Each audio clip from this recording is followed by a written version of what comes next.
right, so we're talking about benching with your feet out. A lot of the bigger guys you see have their feet out because they're not flexible enough to get them pulled back up under them, or even if they are, it hurts like crazy. I hate doing it, so my feet are out. Um, I'll just kind of demonstrate my bench setup so you can kind of see what I mean by feet out. Everybody has a different, version of it, but I'll put my feet up on the bench to start with and get my back set, just so I can get everything nice and tight. Work my shoulders in, and then this foot comes out, and this foot comes out. And that is my bench, setup where I'm coming out like that. Now, you'll notice my arch is very little. I don't much care or pay attention to my arch. As long as I have my upper back tight and tension on my legs, I can transfer the power from my leg drive into my bench. That's the big thing. If I worry about getting a super high arch, then I lose a lot of my leg drive, and I'm not concentrating on what I need to do to be a successful bencher. I've always had a shitty arch, and I've worked on it to fix it a little bit, but I am what I am. My lower back is not that flexible, so I've kind of adapted my style to fit what works for me. Is there anything you want to say about benching with your feet out that you've seen? One of the things that I noticed, if you are going to bench with your feet out, be prepared. You're going to need to really start focusing on, if you don't have a lot of leg drive, you're going to have to start working on making sure that you do have a lot of leg drive, because with those feet out, not up underneath of you, you're kind of out at a kind of a wider surface per se, however you want to put it, and so your body's kind of sprawled out a little bit more. So you're really going to have to focus on starting to make sure that you're working on your leg drive, and that your upper back is pretty tight. Which your upper back, on all the different positions and styles that we're going to show you today, making sure that your upper back is tight is going to be one of the most important things on all of them. But really on that wide stance, from everything I've seen, and the couple times that I've just slightly messed with it, having the feet out, you've really got to be pushing and having a lot of tension on those legs the whole entire time during that bench press. That's pretty much it in my opinion. There's a lot of really successful lifters out there that use. We got somebody deadlifting right now. There's a lot of really successful benchers out there that use the feet out position. So again, it really works for some people. Some people, we don't get a lot out of it. One thing he was talking about leg drive about, and everybody, says leg drive left, but what does it mean to me versus him, is two different things sometimes. It so happens that we both agree that what leg drive should be is a backward motion, that you push yourself off the bench, not you're, driving up where your hip is off the bench, which everybody knows, gets you a nice red light at a meet. That's why a lot of people do bench with their feet out, because they can't keep their butt down if they have it up under them, because they raise their hips up. But I'm going to show you kind of what it should look like when you do leg drive, and honestly, I might slide off the end of the bench because I don't have any weight on there. But you want to put pretty much all the pressure in the front part of your shoe. Where your toes are crammed and smushed up against the toe box in your shoe. That's one thing Spud always told me when I first came here. He said, you don't want to drive off your heels if your legs are out, because your butt's going to come up. You want to drive through the toes, pretty much try to put the toes smushed up against your shoe. And what that'll do is that'll make you drive backwards. But with a bar on you and you pushing up, that'll help the bar jump off your chest faster. Just think of an accelerated force coming off that chest. So I'm nice and tight, come out, and when I come down, I give just a little bit, I relax just a little bit, and then I shove. And you see, I didn't have any weight on, so my feet shot out and I shot that way because I'm pushing so hard, and I don't have anything to keep me in place. So that's what you should be feeling when you feel leg dread. You shouldn't have your ass coming off the bench this much. There's no point in practicing that. Now, just a quick little tip for everyone out there that just watched that. Dale does not actually kick his feet like that. Nothing stays put because I don't have any weight on me. So you see me sliding off the bench and my feet shoving everywhere. But, you put 400 or 500 pounds on me and I stick. But I've actually, what Dale just did with the whole, trying to explode with his feet, I've actually used that method before to cue and to train different clients over the years to get them to understand that leg drive, that they should physically basically be pushing as hard as they can with those legs. And once they understand that movement, then we take it to the next step, and then we work on them duplicating that movement but keeping the feet glued to the floor the whole entire time. Yep. Next up, that's just a little bit about the feet out. We'll talk a little bit more about feet out, some tips and tricks to that. But Agile Justin here is going to talk about having your feet tucked up under the bench. Now, when I bench, I don't have my feet really, really far tucked in. I'm kind of a in-between guy, but I, as Dale was saying, I am a little bit more agile. So I can demonstrate how to get the feet tucked in. There's a couple different ways to do it. You'll see some people that when they do the feet tucked, they'll have the feet tucked in so far behind them that they can't get the heel down to the ground, that they got to be on the ball of their foot. Some of the longer leg people out there, they can still get the feet tucked way up underneath of them, still get that heel down on the ground. One of the things that tucking the feet, if you're someone that does have a really big arch, I do recommend possibly trying to go ahead and get those feet tucked in. It's going to help maintain and help keep that really big arch. One thing that's similar between Dale and I on our bench is, even though I'm a really agile guy, I don't have a super big arch, and it's kind of the same reasons. I know the importance of an arch, so I make sure that I have an arch, but I don't put a lot of stress on myself trying to get a super, super big, giant arch. What I concentrate on is my leg drive and keeping my upper back where it needs to be. In my opinion, as long as for me, and this is just for me, as long as I can see daylight underneath my back, then I'm good to go. So what we're going to do now is I'll kind of show you my setup, how I get my feet where I want them, and then from there, I'll show the more kind of a little bit more extreme feet tucked. When I set up, you saw Dale, he's one of the ones, he starts with his feet up on the bench. For me, I have to keep my feet down on the ground, so I'll come back and I actually slide to where my traps are off. And from there, next thing I do is I get my hand position and I keep my hands on the bar and I'll set my feet where I want them. I know that right there is where my feet are going to be, and this is what allows me to get my legs tight and the amount of tension that I want on my legs. Because from there, all I do, and then I set. And I have all the tension I want on those legs. They're tucked up underneath me a little bit.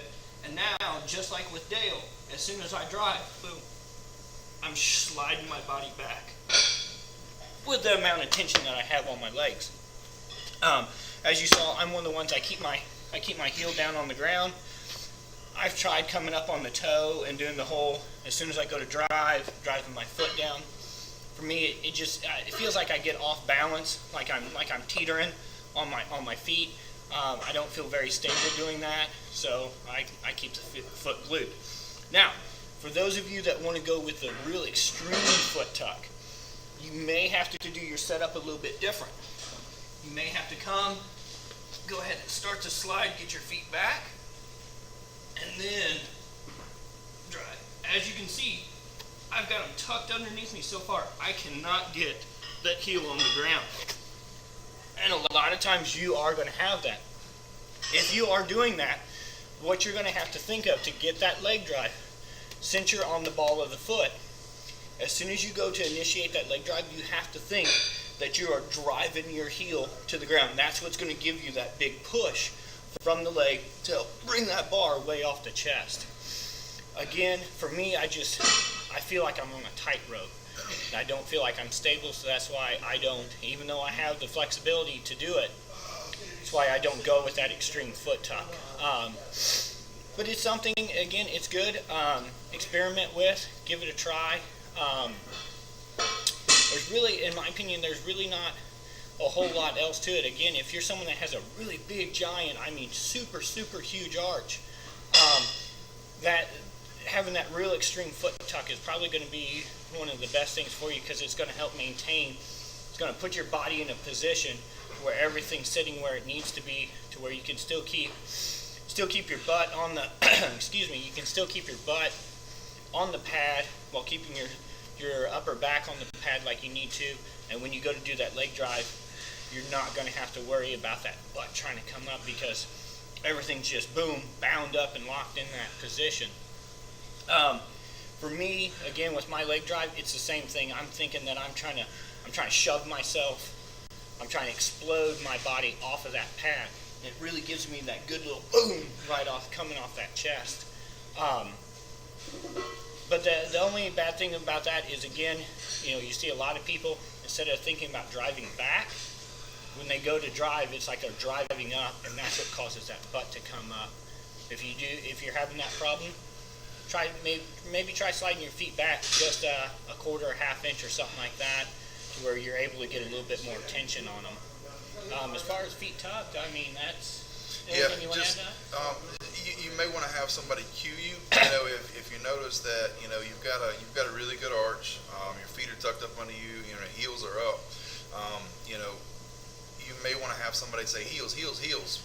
When you go to press, because if you have somebody saying that and you say, okay, well, I'm supposed to push my heels down when I do that, and typically if you're pushing down through your heels, even if you're on the ball of your foot, your butt's going to stay on the bench. If you're driving on your toes and you're not listening to your coach that's cueing you, your butt's going to come up and they're going to hit you or something.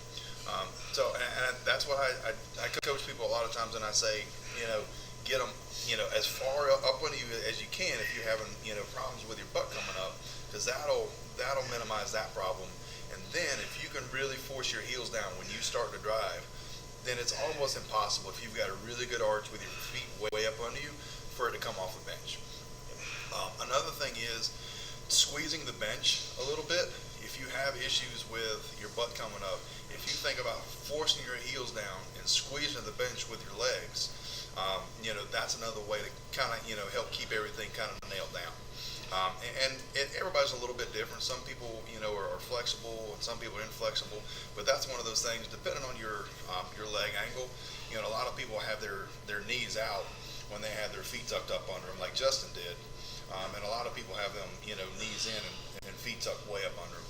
It's a little easier to squeeze the bench when you have your feet in or your knees in like that. So that may be one thing to play with, is your knee angle also with your feet, because that's another contact point on the bench, so for you to stabilize with, because that's one of the reasons why I would love to be able to bench with my feet up under me, and I still try.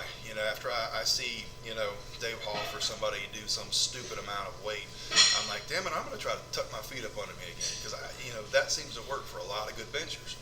So I still try. I come after I see them do it, and I get them in the gym, and I tuck my feet up under me, and I practice on it, and every once in a while it feels good. Most of the time I don't feel like I have good balance, and that's the only reason why I don't. So I keep on working on that. So it's one of those things, play with different angles, and it may be one of those things where you feel great a certain way, and if you move your feet 2 inches farther or 2 inches ahead of you, it feels awful. So it may be just take some time and play with it. Just tweaking things around a little bit, just like on any of your other lifts. We talked about that a lot on all of the squat videos. Changing your foot position, stuff like that. You'll be amazed at how much a quarter of an inch can make on something like the bench press. Yep. Next up, we're going to talk about hand placement for a bench, and that's another thing that goes along with body style and muscle balance. Everybody's a little bit different in terms of what they're comfortable with. Some people, a lot of people will want to go to the max length, max width that you can put your hands at. It may not be the best thing for you. Even if you're a tall guy, you want to decrease that range of motion. Okay, that's great. But if you've got a really weak chest and weak shoulders and you go super wide, then even if you have a shorter distance, your bench may, be 20, 30 pounds less than if you were to come in, inside the rings just a little bit, because you've got really strong triceps. You never know. So that's what we're going to talk a little bit about, with hand placement and what's going to work best for you. Where do you normally grip? I'm kind of an odd bencher, to be honest, even with my hand placement, because I have really, really long arms. I know it's hard to believe someone as big and as thick as me has long arms like I do. But I do. My blessing is my curse. I'm a great hugger, not a great bencher. But what I do is the most important thing for me, as most of y'all know, I'm big on range of motion, natural range of motion, keeping the body safe. So I still think about that even when I bench. Because I know for me, if I put my body in a position where I'm going with as close to a normal or a natural range of motion as possible, I'm getting the maximum amount of muscles firing that I need to fire. So whenever I bench, I want my hands in a position that as I'm coming down, my elbow is supporting my wrist, and when I'm up at the top, my shoulder is supporting the elbow, so on and so forth. So that as I'm coming down, I'm getting a good 90-degree position by the time I come to my chest, and then by the time I'm firing off. And I also, a very important thing for me is I want my hands in a position that when I get to the top of my bench, I can stop, be fully locked out, and still have my humerus set in place inside the shoulder where it needs to be. That way I'm not, to get a lockout, I'm not having to come here and push. Same thing for when I unrack it. I want my hands in a position that whoever's lifting off from me, they just have to give me a slight little lift, and I can still keep those shoulders tucked in, bring my bar out, and come down without letting that humerus come out of the joint like that. Because again, always for me, the most important thing is keeping my body as safe as I can. So for me, depending on the bar, usually what I do is when I sit up, I come, and like I said, I got a really long arm. So when you first look at it, it looks like, man, he's going out really wide. I'm not. But usually for me, I split the difference between my two middle fingers, and I just lay the line right in between those two fingers. I'll come out, and then as you can see, I have that good 90-degree position even when I'm down on the chest. That way when I fire up, boom, I'm right there. At the top, it looks like I'm out wide, but at the bottom, I'm right where I need to be with everything. So that's the main thing for me is, again, I just look for natural placement. What I always tell myself, and where I start people when we're first dabbling around with bench, before we really start messing with hand positionings, is I'll have them go over to a wall and pretend that wall is a truck that's broke down on the side of the road, and they have to push it. And as soon as I see them put their hands, wherever they put their hands, that's where we start with on bench. Because instinctively, the body is going to put itself in a position to where it can use the most amount of muscles as far as chest, deltoids, tricep, so on and so forth, to push something. And then from there, once we establish where that quote-unquote natural positioning is, then we'll start to come out a little bit here and there. We'll start to come in a little bit here and there until we find that perfect money spot for them on what's the best position for them to push the maximum amount of weight with that. You're not a super wide guy. No, especially I've got pretty much two different grips that I'll use, whether I'm going raw or shirted. When I go raw, I actually come in probably a little bit closer than you do. I will put my pinky on the ring when I'm really starting to, just start warming up and get everything moving. And then I might creep it out to where my ring finger is on the ring. But normally if I'm raw, that's about as far wide as I go. Just because, as I mentioned before, I've had a few pec issues, really tight pec minor, and stuff like that kind of stays in the back of my brain where I'm like, if I get out super wide and I stretch it out, I'm not going to have that support. But that being said, when I put a shirt on and I have that support, in my chest, I will widen out to where my index finger's on the ring, that max legal competition grip. Because that's where, that's where I want to train. Get used to that range of motion because I have that extra support. Now, that being said, after a lot of times after a workout or after my main lift, what I'll do is some super wide benching. Now, I don't recommend you do this super heavy, for max effort all the time, but get a new hand placement out there where you are, if you've got a bench that'll let you do it or do it in a monolift, get out wide, an inch past the rings or something like that, where you are, you're way out there and it's uncomfortable and you don't have any support. Like I said, don't go crazy heavy with them because it's not gonna be one of those exercises where you're doing like a max effort single or double. It's some extra work to build some more muscle, get you comfortable out there, build some strength up. But I mean, I like benching in close because that's where I feel like I can really push in the safest way possible. I'm always thinking, if I want to creep out, I'm like, I don't know, I'm much more comfortable safe. But in a shirt, definitely go out wide for me. That's where I live. And again, like Dale was saying, where he was talking about how he likes to slide those hands out sometimes at the end of his bench training. Again, all that is that's just hitting your muscles at a different angle. Like you said, it's allowing you to strengthen, areas that you're normally not hitting. All that's going to do is that's just going to add to your bench. It's the same principle as what we talked about in the squat, going through and, maybe if you're a narrow stance squatter, squat narrow, and then at the end of your sets, do a couple, volume sets at a mid stance or at a wide stance just to hit those different angles. It's the same exact thing with our bench. One of the reasons why is, the shoulder socket is the same exact socket as the hip socket. So just by even if it's an eighth to a quarter of an inch difference, you're going to be getting a whole different entire, muscle recruitment than what you were if you were that quarter of an inch in. So just by doing little stuff like that, like Dale was saying, stay light with it. Don't try pushing a max load because that is a good way to, possibly hurt yourself. But it's a really good way to hit the different muscle angles, to build those up, and all that's going to do is help that bench go up. Whether it's just by hitting those muscles, you're able to get them to where they stabilize a little bit better, or you're actually strengthening them to where they can help the bigger muscles, fire a little bit more on that bench. So always a good thing. Always a good thing. That kind of wraps that up. Next thing we want to talk about is bar placement and bar path. A lot of people think they're kind of the same thing, and sometimes they can be. But I've seen a lot of people that have a really, really weird bar placement, and that works for them because that's their bench style.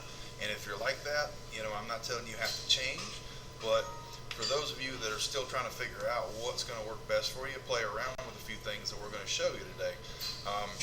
Me personally, I really like when my bench feels the best, bringing the bar way out wide, and I'll come bench in a second and show you, but coming out, way down here so I can feel like my lats are holding the bar.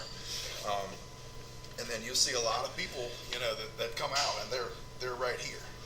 And the only thing that's holding the bar is their chest and their shoulders and triceps. They don't get any back involvement at all. And a lot of times you'll see people like that get injured because they're not, utilizing all the tools and assets they have available to help support all that heavy weight. I'll kind of show you how I like to bench, where I like to bring it.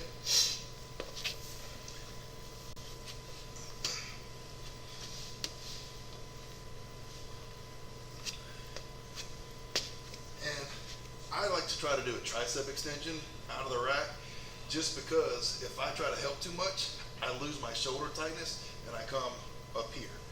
So my handoff guys help me get it out where I need to, but I'll come right there and then straight down to the top of my belly.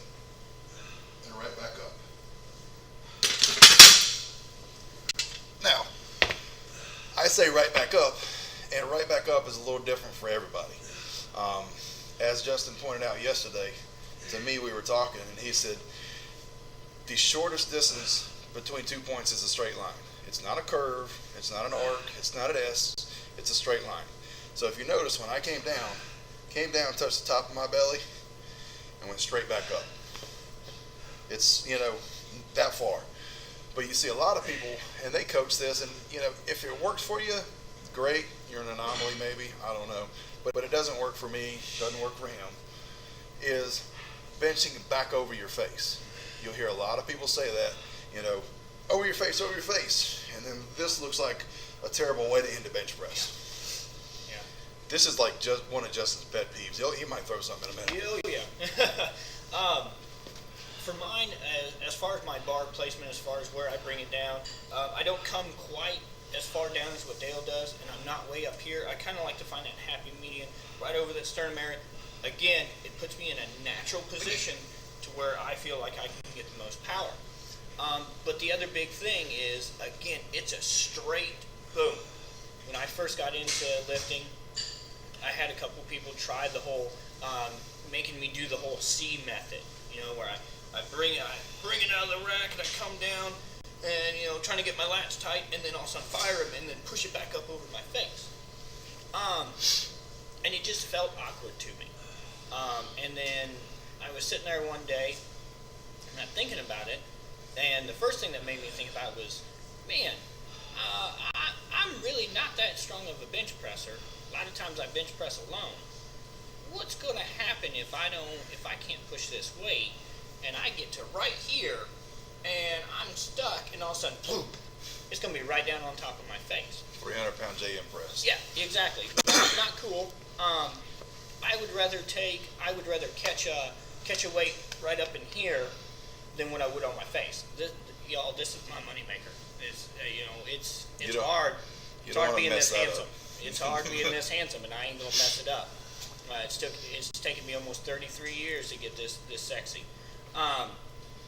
So, with that being said, again, I see, especially at a lot of these raw meets. I was at one not too long ago, and I saw a whole lot of people doing that, the whole C thing. And no kidding, out of maybe 5-6 people that I saw do that, 3 of them ended up tweaking a pec or something. They probably weren't tears or anything, but it was bad enough tweaks that it pulled them out of the meet. And it's just one of the things about that motion is you've got so much stuff going on with the shoulder and this and that it's just not, again, natural range of motion, people. This is not a natural range of motion. When you're under a load, it is not safe for that shoulder. That is one of the most important things. It is not a safe position for that shoulder. So when I do mine, again, you're not going to see a whole heck of a lot of difference between mine and Dale's. About the biggest thing is where we set the bar when we come down.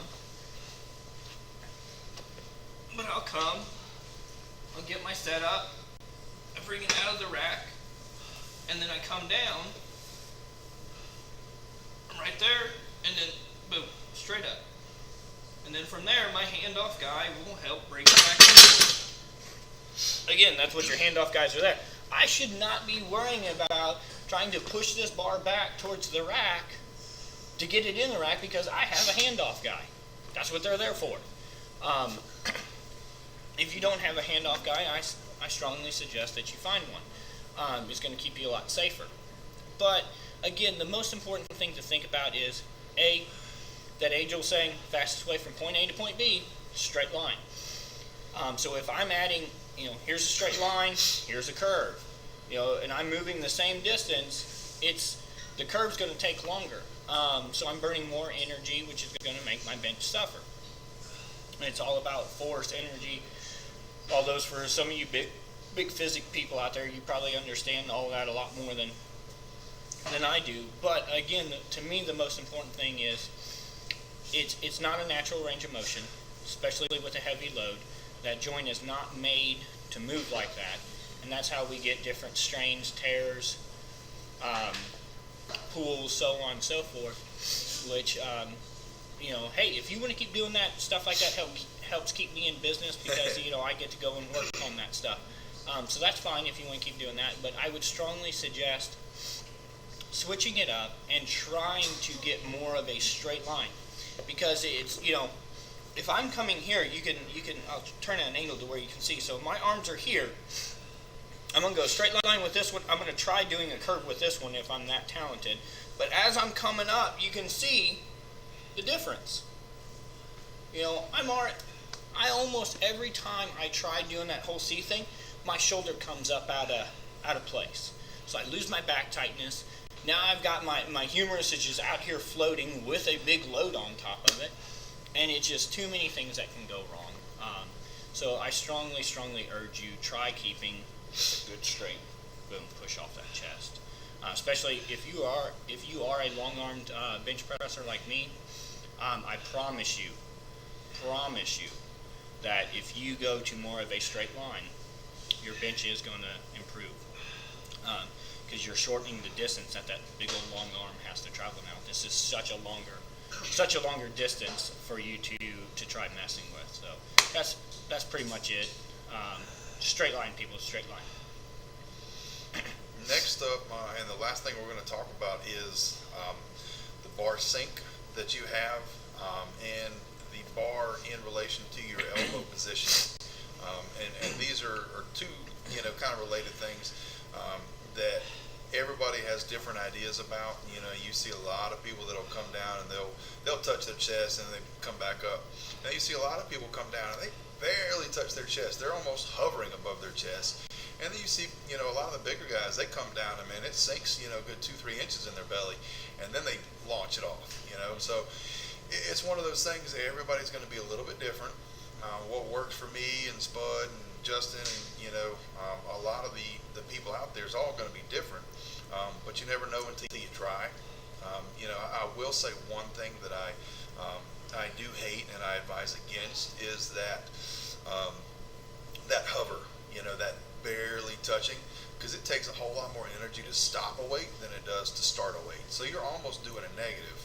You're coming down and you're not even really touching. You're using all that energy wasted, not pushing the weight, slowing it down. You don't get any credit for slowing it down really good. You get credit for pushing it up fast and locking it out.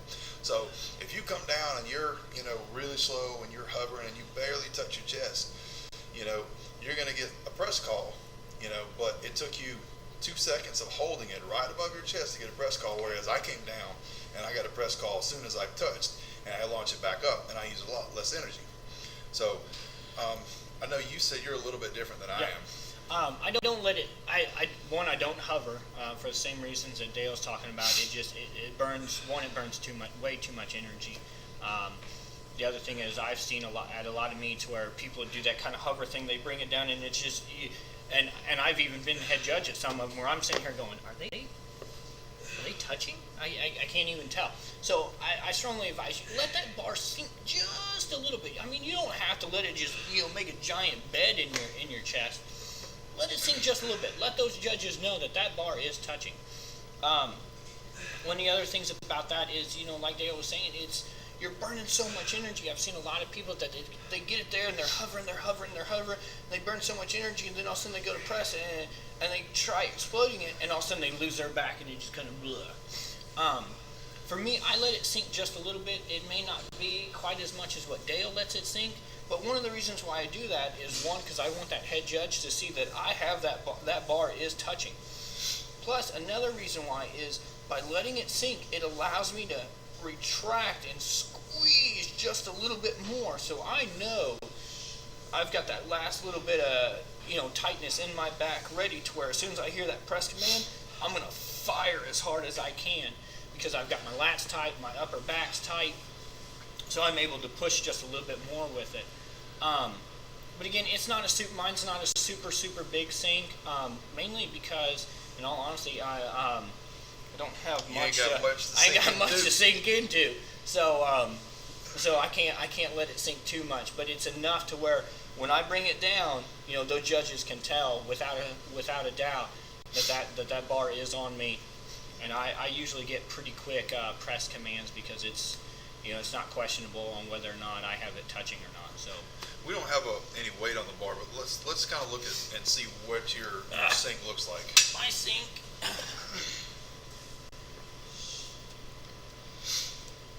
I'll go ahead and bring it up. I'll come down. And it's right there. You know, Okay. I'm doing this little, So it moves a little bit in its chest, but not a whole lot. and then I can just, right back up. All right, stay down there for a second. One thing that I also want you to notice is his elbow and wrist to the bar positioning. Everything stays in line, and this is the most efficient way for you to transfer the power coming from your chest and triceps to the bar. So that bar is in line with that elbow right there. Now, a lot of times you'll see people and they'll bench here, and he doesn't even want to do it. He's moving his elbows because he hates being in that spot. But you'll see him bench right here where their elbows are under the bar, where you'll see a lot of people like here, and their elbows, are out from under the bar, instead of having it, everything lined up. And you can't transfer power efficiently, from this kind of position or this kind of position. You want to be, like you said, in a 90-degree angle to push with. Sorry to make you uncomfortable. I know you hated that. It's hard when you're old getting up like that. Got gray hairs in my beard and everything, dude. That's right. Now, I'll kind of show you what mine looks like, and it's dramatically different than his because I have a lot of built-in padding. I bench a little bit lower than he does because I have a lot more of this right here. But I will bring it to the top of my abs and then let it sink.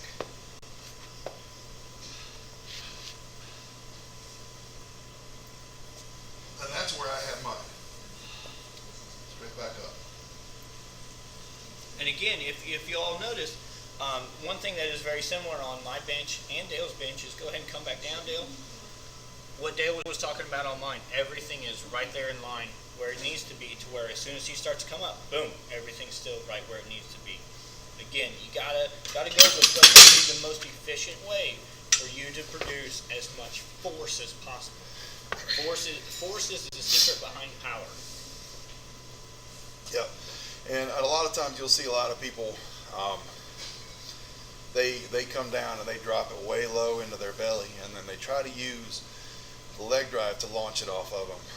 Sometimes it works, but normally when you get to heavy weight, you just can't quite get enough leg drive off of there to overcome a bad elbow angle. So that's one thing. If you can really work on that, I mean, you'll minimize a lot of injuries just because of that extra shoulder rotation. But you're a whole lot more powerful at a 90-degree angle for sure. Yep. You got anything else to add? Not that I can think of. That pretty much covers it. I know you guys were probably sitting there thinking, wow, they didn't go over a whole heck of a lot today.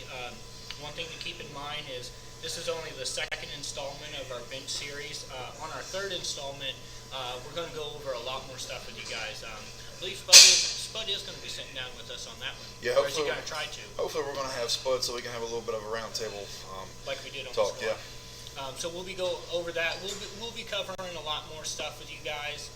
We'll also be talking about different assistant movements that you can use to help get your bench a little bit bigger. And one thing, if there's something that we haven't covered yet, please feel free to either send us an email, drop us a line on Facebook, comment on one of the bench videos saying, hey, could you guys talk about this when you do your roundtable discussion? That way we can go ahead and, because who knows, maybe that question that you're wondering that we haven't covered is somebody else has that question too. Yep. We'd love to be able to get that information out to you guys, so feel free to ask any questions. As far as anything else, Dale, is there any big Yeah, we've got some specials cool going stuff. Cool stuff coming up. As you know, Christmas is fast approaching. We just had our huge Black Friday sale, so thank you to everybody who took part in that. And hopefully, you got some cool stuff for you and maybe some of your training partners or friends and family. But if you didn't get an opportunity to take advantage of that sale, we've got some other sales coming up. We're going to do a 12 days of Spudmas sale. So yeah, Spudmas.